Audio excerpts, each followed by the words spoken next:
Unit 1. Uncle Podger hangs a picture. You never saw such a commotion up and down a house in all your life as when my Uncle Podger undertook to do a job.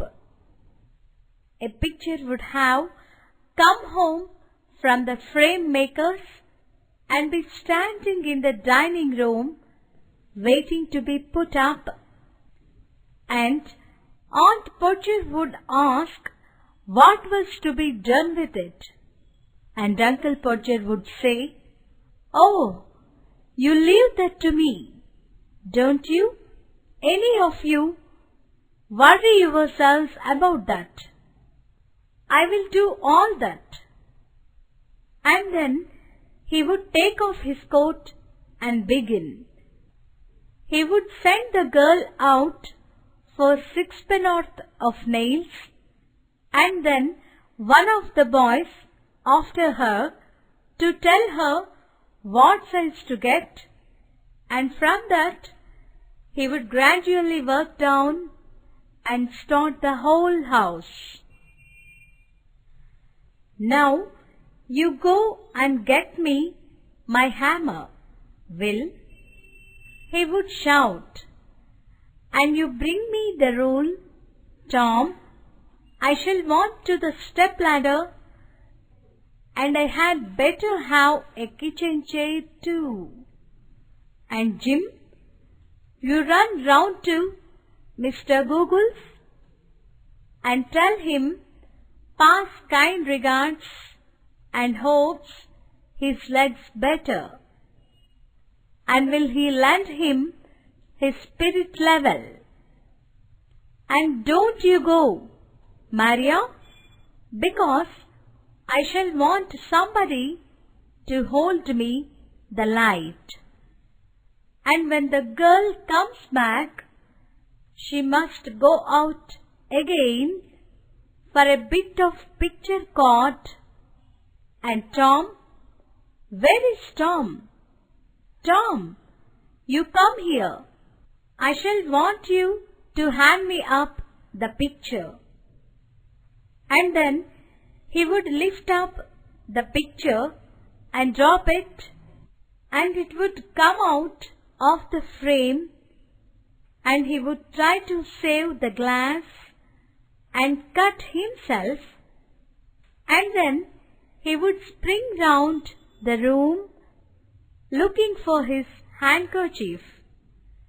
He could not find his handkerchief because it was in the pocket of the coat he had taken off, and he did not know where he had put the coat, and all the house had to leave off looking for his tools and start looking for his coat, while he would dance round and hinder them. "Doesn't anybody in the whole house know where my coat is? I never came across such a set in all my life, upon my word. I did not. 6 of you, and you cannot find a coat that I put down not 5 minutes ago." Then he had get up and find that he had been sitting on it, and would call out, "Oh, you can give it up. I have found it myself now. Might just as well ask the coat to find anything as expect you people to find it." And when half an hour had been spent in tying up his finger, and a new glass had been got, and the tools, and the ladder, and the chair, and the candle had been brought, he would have another go the whole family, including the girl and the charwoman, standing round in a semicircle, ready to help. Two people would have to hold the chair, and a third would help him up on it and hold him there, and a fourth would hand him a nail, and a fifth would pass him up the hammer, and he would take hold of the nail and drop it.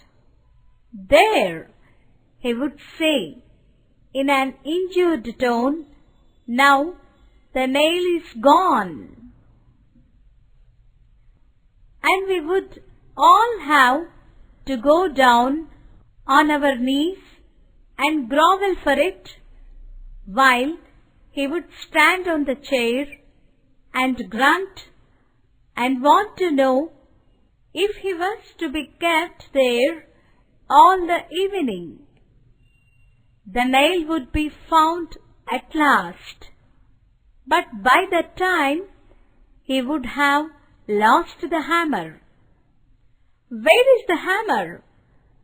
What did I do with the hammer? Great heavens! 7 of you gaping round there, and you do not know what I did with the hammer."